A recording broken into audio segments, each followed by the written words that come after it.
दिवाली मतलब जगमग रोशनी।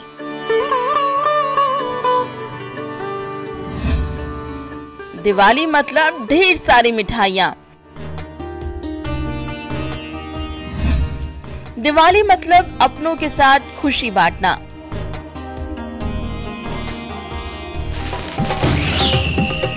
लेकिन ये दिवाली तब शोर में तब्दील हो जाती है जब हम हजारों रुपए पटाखों में लगाते हैं।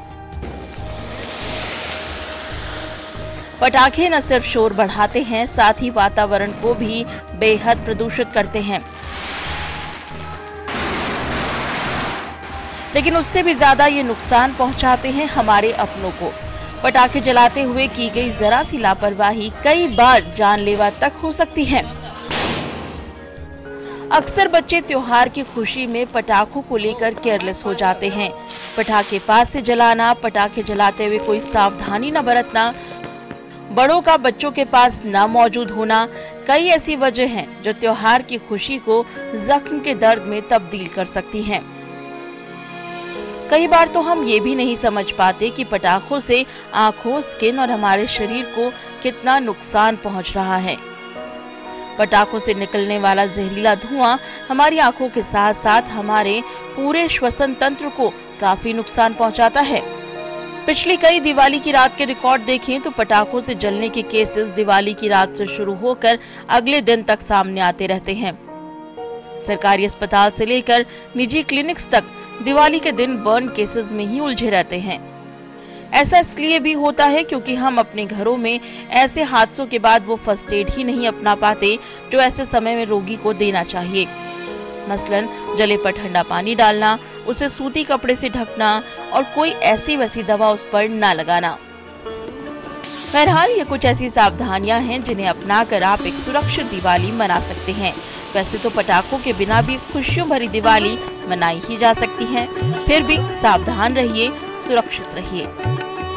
हैप्पी दिवाली।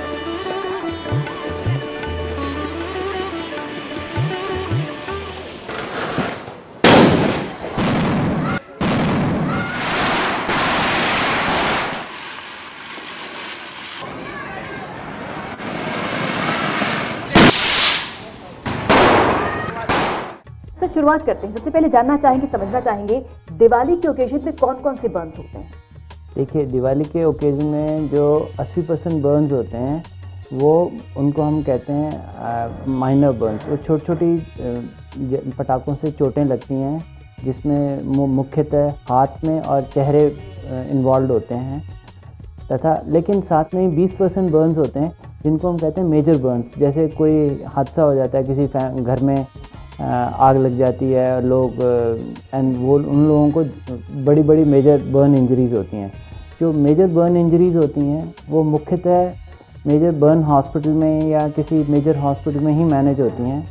और जो अगर सपोज मान लो माइनर बर्न इंजरी हो गई आपको, आप पटाखा जला रहे थे, आपके हाथ में छोटी सी जलने की, थोड़े से हाथ जल गया है या चेहरे पे हल्के फुल्के वो पटाखे के वो गिर गए हैं, तो बेस्ट जो सबसे उत्तम उपाय है वो यही है कि उसको तुरंत गुनगुने पानी से या नॉर्मल पानी से या टैप वाटर जिसको हम कहते हैं उससे धो लें अच्छे से। उससे ये होगा कि उसके जो बर्न की पटाखे की गरमाइश है वो सारी निकल जाएगी, जो उसकी जो क्षति पहुंचनी थी त्वचा को कम से कम पहुंचेगी। तथा उसके बाद उसके ऊपर बर्नॉल, घर में जैसे बर्नॉल है या कोई भी सूदिंग क्रीम है वो लगा सकते हैं। अगर तो वो छोटा क्वार्टर साइज कहते हैं, जिससे मतलब 5 रुपये का सिक्का या 10 रुपये के सिक्के जितना छोटा बर्न हुआ है, तो आप घर में न्यूज़पोरिन ऑइंटमेंट या कोई बर्नॉल से उसका कर सकते हैं, कोई भी एंटीसेप्टिक ऑइंटमेंट लगाकर उसका इलाज कर सकते हैं। बट उससे अगर थोड़ा सा भी बड़ा है तो आपको तुरंत जो भी आपके पास में कोई सर्जन डॉक्टर हैं या कोई प्लास्टिक सर्जन है उनके पास जाना चाहिए या कोई नियरेस्ट हॉस्पिटल में जाना चाहिए इमरजेंसी में। वहाँ पर उसकी ड्रेसिंग करानी चाहिए प्रॉपर तरीके से। तथा टेटनस के इम्यूनाइजेशन उस टाइम अपना इम्यूनाइजेशन चेक करके उसके हिसाब से एंटी टेटनस शॉट्स जरूर लेने चाहिए। अब जैसा 2 तरह के बर्न्स होते हैं, माइनर बर्न और मेजर बर्न। माइनर को तो हम टैकल कर सकते हैं घर में, लेकिन मेजर के लिए हमें जरूरत यही है कि हम अस्पताल जाएं। तो ये भी पूछना चाहूंगी कि अमूमन फेस्टिव सीजन है और बच्चे तो बहुत पहले से क्रैकर्स जलाने शुरू कर देते हैं, छोटी मोटी घटनाएं होती रहती हैं। कौन सा ऐसा एंटीसेप्टिक हम घर में रखें या क्रीम हम घर में रखें जो कि हल्के जलन पर हम लगा सकते हैं? देखो, हल्के जलन पे लगाने के लिए जो बेस्ट क्रीम है वो पहले न्यूज़पोरिन ऑइंटमेंट आती थी। अभी गवर्नमेंट ने कुछ हुआ है कि कंपनी न्यूज़पोरिन नहीं बना रही है, तो आजकल म्यूपिरोसिन ऑइंटमेंट एक बहुत अच्छी ऑइंटमेंट है, वो लगा सकते हैं। सेकंड, बर्नॉल है जो पहले आती थी, वो भी एक रीजनेबली गुड एंटीसेप्टिक ऑइंटमेंट है, उसको यूज़ कर सकते हैं घर पे ही। And you can apply for local for small burns, but वो छोटे छोटे what I said is quarter size, means जो छोटे सिक्के साइज का 10 रुपये का सिक्का या 5 रुपये के सिक्के से ज़्यादा बड़ा जख्म नहीं होना चाहिए, otherwise healing will be impaired और उसमें दर्द भी काफ़ी होता है, तो आपको दिक्कत रहेगी। ये भी ध्यान रखने की बात है, जैसे बच्चे अगर पटाखे जला रहे हैं, बहुत ज़्यादा एक्साइटेड होते हैं बच्चे, तो बड़ों को भी हमेशा साथ रहना चाहिए अपनी निगरानी में। अगर बच्चे पटाखे जलाएं तो ज़्यादा बेहतर रहेगा। देखो, बर्न के बारे में एक बहुत ही फेमस सेइंग है कि जो बर्न के मरीज होते हैं वो बेसिकली 4 श्रेणियों में आते हैं, या तो बहुत यंग, या बहुत ओल्ड, या बहुत अनलकी, या बहुत केयरलेस। तो बच्चे जो होते हैं आइदर वो बेसिकली बिसाइड्स बीइंग यंग वो बहुत ही केयरलेस और बहुत ही अनलकी हो सकते हैं। तो बच्चों को पहले से ही प्रिवेंशन के बारे में, एहतियात के बारे में बताना कि पटाखे तो जलाओ लेकिन सही तरीके से जलाओ और पूरी निगरानी के साथ जलाओ। एंड साथ में पेरेंट्स की जिम्मेदारी बनती है कि बच्चों को सुपरवाइज भी ठीक से करें कि वो पटाखों के साथ पूरी वो सेफ्टी प्रिकॉशंस और एहतियात के साथ जला रहे हैं कि नहीं, otherwise they can land up in serious injury. आपके पास भी बहुत सारे केसेस आ रहे होंगे इन दिनों, तो कैसे कैसे मामले सामने आ रहे हैं, कैसे कैसे बर्न्स के? जो बर्न्स के मेजर, जैसे मैंने आपको पहले ही बताया, हमारे पास 2 तरह के बर्न्स आते हैं। One is major burns. Major burns ऐसे होते हैं कि जैसे कहीं आग लग गई, किसी पूजा पंडाल में आग लग गई, या फिर किसी दिए से कपड़ों में आग लग गई एंड द लेडी और the person he sustains a major burns, तो बंदे को मेजर बर्न्स हो जाते हैं। एंड मेजर बर्न्स जिसको हम डिफाइन करते हैं, हम बर्न्स को डिफाइन करते हैं टोटल बॉडी सरफेस एरिया से। टोटल बॉडी सरफेस एरिया अगर 10% से ज़्यादा है तो वो प्रैक्टिकली मेजर बर्न्स में आता है, बिकॉज उसमें हमें उनको IV फ्लूइड रिससिटेशन करना होता है। That patient will have more pen, that patient will have more wound requirement, जो उसके जख्म की पट्टी की रिक्वायरमेंट है और उसके इन्फेक्शन का रेट वो सारा ज़्यादा होता है।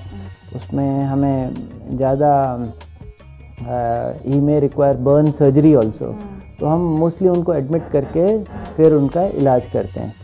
जो दूसरे बर्न्स होते हैं, स्मॉल बर्न्स आते हैं हमारे पास, वो जो क्रैकर बर्न्स होते हैं, उनका बेसिकली हम लोग क्या करते हैं कि उसको वूंड को अच्छे से धो के साफ़ करके हम उनको ड्रेसिंग करके भेज देते हैं। और आजकल ड्रेसिंग के लिए हम मोस्टली सिल्वर सल्फाडाइजिन क्रीम को प्रेफर करते हैं। एंड अपार्ट फ्रॉम दैट, बच्चों में specially in cracker burns there is a good role for collagen dressings. आजकल नई तरह की ड्रेसिंग्स आ गई हैं जिनको बार बार बदलना नहीं पड़ता। उनको मतलब एक बार आपने पट्टी कर दी तो वो 1 हफ्ते तक पट्टी सूखी रहती है, उसमें बच्चा दर्द विहीन रहता है, and he is comfortable, he is playing, he is able to pursue his normal life. बहुत छोटे छोटे टिप्स हैं डॉक्टर साहब जिनको अगर हम ध्यान में रखें तो हम इन बर्न से बच सकते हैं। जैसे अगर बच्चे पटाखे जला रहे हैं तो बच्चों को अगर सूती कपड़े पहनाएं तो ज़्यादा बेहतर होगा। बिल्कुल बिल्कुल। देखो, जो नायलन होता है, नायलन बहुत ही ज्वलनशील पदार्थ है। साथ में कॉटन, सूती कपड़ों से बेहतर कोई भी वस्त्र नहीं है जो मौसम अनुरूप भी है तथा बर्न में या इसमें बचाने की कोशिश भी करता है। बिल्कुल। और एक और सावधानी जो कि हमें बतानी भी चाहिए, समझानी भी चाहिए बीइंग पेरेंट्स, कि बच्चे पटाखे के ऊपर झुक कर जलाते हैं, वो भी बहुत ज़्यादा घातक है, खासतौर पर आपकी आंखों के लिए। देखिए, जो त्वचा के जो बर्न्स होते हैं वो तो आप कैसे भी मैनेज कर सकते हो, लेकिन साथ में त्वचा के साथ जो दो चीज़ें मेन अदर जो जलती हैं बर्न्स में, जो डैमेज होती हैं, वो हैं एक तो मरीज की आँखें, दूसरा उसके कान। तो ईयर डैमेज और साथ में जो शोर से हियरिंग लॉस होता है, जैसे पटाखे दिवाली के दिन जो शोर होता है वो अपने पूरे क्रेसेंडो में पहुंच जाएगा, वो पूरे अपने पीक पे पहुंच जाता है। एंड उस पीक में आप देखो बहुत सारे लोगों को बर्न जलने के अलावा उनको डेफनेस हो जाती है, बिकॉज इतना सारा सस्टेन ट्रॉमा होता है, और साथ में आँखों पे बहुत ही घातक असर पड़ता है, स्पेशली झुकने से। अगर आँखों में कैसे भी बर्न हो जाए, उसको तुरंत टैप वाटर से या कम से कम 5 से 10 लीटर पानी से उसको तुरंत धोएं आँख को। और जैसे मैंने पहले भी कहा है, उस मरीज को लेकर आप सीधा आई सर्जन के पास जाइए। एंड अगर आसपास का चेहरा जला है तो आप प्लास्टिक सर्जन की सलाह ले सकते हैं, बट आई सर्जन की सलाह लेना और उसके हिसाब से इलाज करना बहुत ज़रूरी है। और ये सिचुएशन ऐसी होती है जब हम घबरा जाते हैं, लेकिन इसमें पैनिक होने की ज़रूरत नहीं है, थोड़े धैर्य के साथ हमें समझ के आगे बढ़ना चाहिए। देखिए, ऐसा है, इंडिया में हम लोग बहुत जल्दी भावुक हो जाते हैं और बहुत जल्दी पैनिकी हो जाते हैं, और हमें इमीडिएटली चाहिए होता है कि कुछ ना कुछ हो जाए। लेकिन ऐसे घबराने से कोई बात बनती नहीं है। आप अगर ठंडे दिमाग से उसको, जो आपका अंग जिसमें जो जल गया है, उसको पानी से धो लीजिए, चाहे आंखें हों, चाहे आपके हाथ हों, चाहे आपका चेहरा हो। जैसे मैं बता रहा हूँ स्मॉल बर्न्स के लिए, अगर कोई वस्त्र आपका जल गया है तो कृपया करके वो वस्त्र वहीं पे उतार दीजिए, स्पेशली क्योंकि जो कपड़े होते हैं इनमें हीट बहुत होती है और वो काफ़ी देर तक आपको डीप बर्न्स दे सकते हैं। तो इसलिए तुरंत उसको उतार के डिस्कार्ड कर दीजिए, और तथा उसको क्या कहते हैं, नॉर्मल पानी से उसको साफ़ कर लो, तो उससे वो आपका दर्द कम हो जाएगा, आपका वो वहाँ से हीट कम हो जाएगी। जो सुपरफिशियल बर्न है वो सुपरफिशियल ही रहेगा, वो डीप बर्न नहीं होगा उसकी। तथा आई सर्जन को फिर बाद में दिखा कर। और कई बार ऐसा भी होता है, फर्स्ट एड हमने घर में दे दिया, हमको लगता है ठीक हो गया, बाहर जाने की, अस्पताल में जाने की जरूरत नहीं, ये भी नहीं करना चाहिए मेजर बर्न अगर है तो। देखिए, अगर आपको मेजर बर्न हो गया तो आप बिना अस्पताल के या उसके आप सर्वाइव ही नहीं करोगे। आप इतने कष्ट में रहोगे, आपको इतना दर्द होगा, और आपको पानी की कमी से आपके अंग काम करना बंद कर देंगे, तो आपको डॉक्टर के पास जाना ही पड़ेगा। इवन अगर स्मॉल बर्न में भी अगर वो पेनी साइज से ज़्यादा है और वो स्पेशली हल्का सा डीप है, सेकेंड डिग्री जिसको हम सुपरफिशियल या डीप बर्न कह रहे हैं, उसमें आपको कष्ट काफ़ी होगा। तो इस बेहतर है कि आप किसी आसपास किसी डॉक्टर के पास जाके दिखाकर उसकी प्रॉपर ड्रेसिंग करा लें, तथा डॉक्टर साहब आपको थोड़े से पेन किलर्स और एंटीबायोटिक दे देंगे, that will help in healing wound faster. उससे जख्म आपका जल्दी भर जाएगा, तथा आप दर्द कष्ट से ज़्यादा प्रभावित नहीं होंगे। और क्या कहना चाहेंगे लोगों को आप, खासतौर पर पेरेंट्स को, क्या ख्याल रखें, किन बातों का ख्याल रखें ताकि आपके बच्चे कम से कम महफूज रहें? देखो, ऐसा है, जो ये दिवाली का पावन त्यौहार है, इसमें हम इसको सेलिब्रेट करें, अच्छे ढंग से करें, और स्पेशली पटाखे जलाते टाइम या इवन दिए रखते टाइम भी, या जो फायर सेफ्टी के नॉर्म्स हैं, मतलब आसपास उनको पटाखों को सुरक्षित दूरी पर जलाएं, अच्छी क्वालिटी के पटाखे खरीदें, क्योंकि जो चीप पटाखे आते हैं अक्सर they are not properly made, तो उनकी वजह से भी पटाखे आपको जल सकते हैं और दिक्कत आ सकती है, हादसे हो सकते हैं। हाँ, एक पॉइंट और सर मेरे जहन में आया कि अक्सर हादसे ऐसे भी होते हैं कि हमने पूरे का पूरा क्रैकर्स का जो डब्बा है वो मोमबत्ती के पास रख दिया है या फिर किसी ज्वलनशील पदार्थ के पास रखा है, ये भी काफ़ी घटनाओं का कारण ये तो हाँ जी। देखिए, ऐसा है, जो पटाखे होते हैं, हम जब पटाखे खरीदने जाते हैं, हम ज़्यादा से ज़्यादा पटाखा खरीदने की होड़ में हम कॉम्प्रोमाइज़ कर जाते हैं क्वालिटी पे। तो ये जो पटाखे होते हैं, ये इनको घर पे भी इनके तो एक तो अच्छी क्वालिटी के पटाखे खरीदें, साथ में जो पटाखे एक तरह का एक हथियार है, तो उसको आप पूरी उसकी इज्जत देकर उसको अच्छे से सेफ जगह पर उसका स्टोरेज होना चाहिए। It should B dry clean area, वहाँ पे ज़्यादा कोई गर्मी या ज्वलनशील पदार्थ नहीं होना चाहिए। साथ में जब उसको निकाल कर इस्तेमाल करने जाएं या पटाखे जलाने जाएं, तो भी ख्याल रखें कि पटाखे जैसे आप जला रहे हो आसपास कहीं वो ना हो, एक सुरक्षित दूरी हो, बिकॉज अन्यथा आपको बेवजह हादसे का कारण बन और कई बार ऐसा भी होता है कि दिवाली के दिन हमने पटाखे जला लिए, उसके बाद उसको उठा के रख दिया कहीं, 1-2 महीने तक पटाखे पड़े रहे, हमें ध्यान भी नहीं रहा, और उस दौरान भी कई बार ऐसे हादसे होते हैं कि मोमबत्ती लग गई या फिर कुछ और लग गया जिसकी वजह से पटाखे जल गए और हादसा हो गया। हाँ जी होते हैं, ऐसे हादसे भी होते हैं कि हमने अपने पटाखों को, वही मैं आपको कह रहा था कि जो पटाखों को आपने बिल्कुल सही जगह पर स्टोर करके रखना है, क्लीन एंड ड्राई एरिया में, और उससे कोशिश करना है कि उसके आसपास कोई भी मतलब हीट सोर्स ना हो ताकि उसको उससे दिक्कत हो जाए। और अगर आप सपोज मान लो जल ही गए हो और आपको दिक्कत आ गया है तो तुरंत आपको डॉक्टर की या इसकी सलाह ले लेनी चाहिए, उससे आपकी हीलिंग और ये सब ज़्यादा बेटर हो जाएगी और आप जल्दी ठीक होकर अपने काम और लाइफ में वापस जा सकते हैं। और एक बार फिर से बता दीजिए हमारे दर्शकों को कि फर्स्ट एड बॉक्स में क्या क्या होना चाहिए, इसमें बहुत ज़रूरी है जो देखिए, जो फर्स्ट एड बॉक्स 2 तरह के होते हैं। फर्स्ट एड जो सर्जिकल एमरजेंसीज होती हैं और कुछ होती हैं मेडिकल एमरजेंसीज।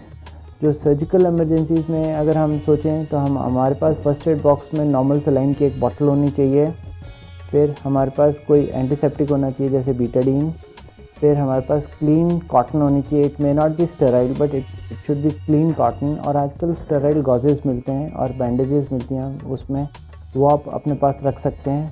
साथ में बर्नॉल या सोफ्रामाइसिन या ऐसी कोई क्रीम होनी चाहिए। सोफ्रामाइसिन हाँ एक बहुत अच्छी क्रीम है जिसको आप बर्न में लगा सकते हैं, and for small Burns it's very effective and very good also, and हम लोग भी उसको काफ़ी इस्तेमाल करते हैं। सोफ्रामाइसिन की क्रीम अपने पास रख सकते हैं, जो आपको कहीं अगर चोट लग जाए, कुछ हो जाए तो फर्स्ट एड के तौर पर आप उसको लगा सकते हैं। सजते भी खूब हैं बच्चे, सब सजते हैं, अच्छे कपड़े पहनते हैं। एक बात का ख्याल रखना है, ये कपड़े सूती हो, ये भी रखना है ध्यान कि बच्चे ढीले कपड़े ना पहने। चुन्नी ली है, कई बार आप लगा रहे हैं आग और चुन्नी ने आग पकड़ ली, ऐसे भी हादसे होते हैं। तो कपड़े भी ढीले ना पहने, थोड़े चुस्त कपड़े पहने जब आप क्लासेस बंद करने जा रहे हैं। बिल्कुल सही, आपने बिल्कुल सही फरमाया कि जब हम पटाखे जलाने चाहें तो इस बात का ध्यान रखें कि पटाखों में और अग्नि में और हम में एक सुरक्षित दूरी हो, और जब हम उसको जला रहे हैं और ये कर रहे हैं तो हम पूरा ध्यान से और वैसे करें।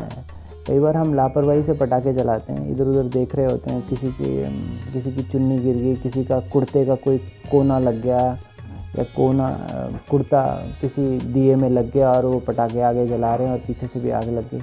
इस तरह के हादसे अक्सर आते रहते हैं। और लोगों पेरेंट्स को तो काफ़ी अच्छी हिदायतें भी दी हैं, बच्चों को क्या कहना चाहेंगे? बच्चे भी आजकल की काफ़ी स्मार्ट है, बात सुनते भी हैं, समझते भी, क्या कहना चाहेंगे आप? बच्चों को मैं ये बोलना चाहता हूँ कि देखो, बच्चे इस देश का फ्यूचर हैं, वो हमारे कंट्री का पोटेंशियल है। तो उनको ये बोलना चाहूँगा कि वो हमारे देश के कर्णधार हैं, तो उन्हें ये चाहिए कि उनमें सेफ्टी डिसिप्लिन शुरू से ही बहुत ही strongly it should be strongly ingrained in them. मतलब उनमें एक सेफ्टी और सजगता का एक अनुशासन का एक वो होना चाहिए ताकि वो पटाखे भी जलाएं और तथा अपने को बिना किसी कारणवश हानि ना पहुंचाएं। एक्साइटमेंट होना बहुत जरूरी है और होती भी है बच्चों में, लेकिन जोश के साथ साथ अपना होश जो है वो रहना बहुत जरूरी है, तभी जो है आप एक सेफफुल दिवाली बना पाएंगे। आप बिल्कुल सही कह रहे हैं कि अगर जोश के साथ होश होना बहुत जरूरी है। आप पटाखे जलाएं, इंजॉय करें दिवाली का त्यौहार। दिवाली का त्यौहार होता ही इंजॉयमेंट के लिए है, लेकिन साथ साथ में जो सेफ्टी की हिदायतें हैं, जो हमारी सुरक्षा की हिदायतें हैं, उसका पूरा पालन करें और पटाखों को सेफली हैंडल करें ताकि आप लोगों के लिए भी अच्छी दिवाली। बहुत बहुत शुक्रिया आप शर्मा जी यहाँ पर आए और इतनी अच्छी आपने बातें, सावधानियाँ जो हैं वो हम तक पहुँचाई। कहते हैं prevention is better than cure. बहुत ही सावधानी के साथ, सजगता के साथ आप त्यौहार मनाएंगे तो जाहिर सी बात है त्योहारों की रंगत बढ़ जाएगी। शुभ दीपावली, इसी कामना के साथ एक ब्रेक का वक्त हो गया है।